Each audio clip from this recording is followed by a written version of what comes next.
The global plan has 5 pillars, all of which are almost equally important. From the World Health Organization's perspective, we feel we can particularly contribute to Pillar 4, improving people's behavior by having better legislation in place. We need to improve people's behavior on the road, particularly those that are driving, reduce driving under the influence of alcohol, reduce speeding, etc. Improve seatbelt wearing rate in the front and the back, as well as motorcycle helmet wearing, by communicating around the importance of respecting legislation. You know, there traditionally has been an approach to dealing with health, public health issues in the developing the third world, which is responding to problems that have already happened. And what's great about road safety, it's preventing problems before they happen. And it's so much easier and so much less expensive. Costa Rica has been a pioneering country in road safety. They understand that you have to build a safe system. Safe drivers, safe road users, safe vehicles, and safe road infrastructure. And it's doing all of this together and understanding how the pieces fit that make Costa Rica such an important example to the rest of the world.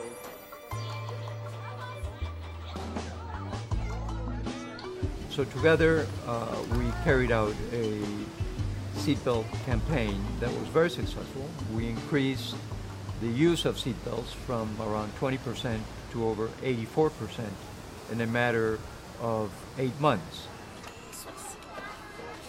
We are already getting new traffic laws.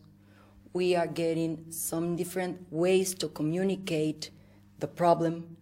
We are taking care of the education system, but we are doing more than talking. Now we are showing strategies and new ideas in order to go against these traffic problems.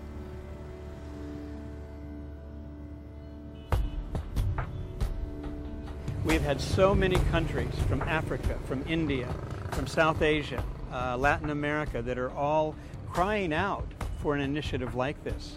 I think it proves how badly this is needed.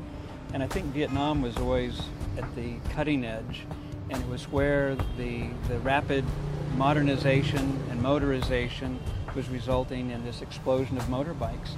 And I think, as we've always predicted, that was the beginning, and now it's spreading out. Here in Cambodia, it's no different. This was a very, very poor country, as we all know. But you can see with all of the cars, but especially the motorbikes, as people are getting better jobs, they're able to afford better transportation. They've gone from walking to bicycles, and now in particular into the motorbike. We think the helmets, especially in this part of the world, are a really easy intervention that can have immediate impact. So that's why we're focusing on this. So what happens if you see? The Road Safety Fund is a brilliant way to help us directly here in our work and support and save children's lives. So the children here have received helmets. This is a fairly poor school. The family income is about $100. So obviously making an investment for them of $30 if they have 3 kids to buy 3 helmets is almost impossible. So we're very happy that with the funding and the help from the corporate sector, the Road Safety Fund actually helps us to save these children's lives.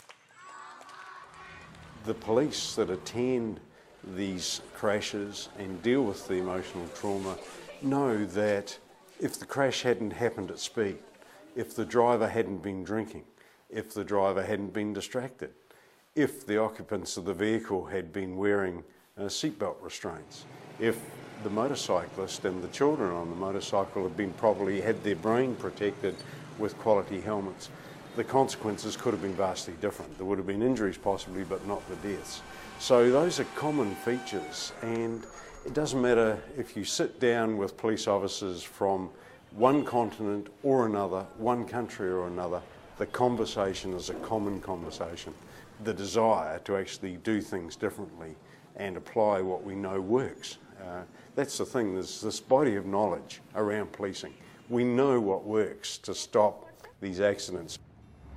El objetivo principal de este programa es bueno, sacar de la circulación a las personas que vienen conduciendo bajo el influjo del alcohol.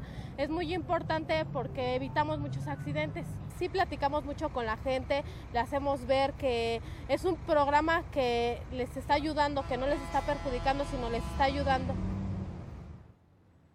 What I like about private philanthropy is you can focus your efforts where the science says you get results. You know, you go after the low-hanging fruits, you can make an enormous difference right away. If you could bring the traffic death rate down probably 50, 60, 70%, it's a solvable problem.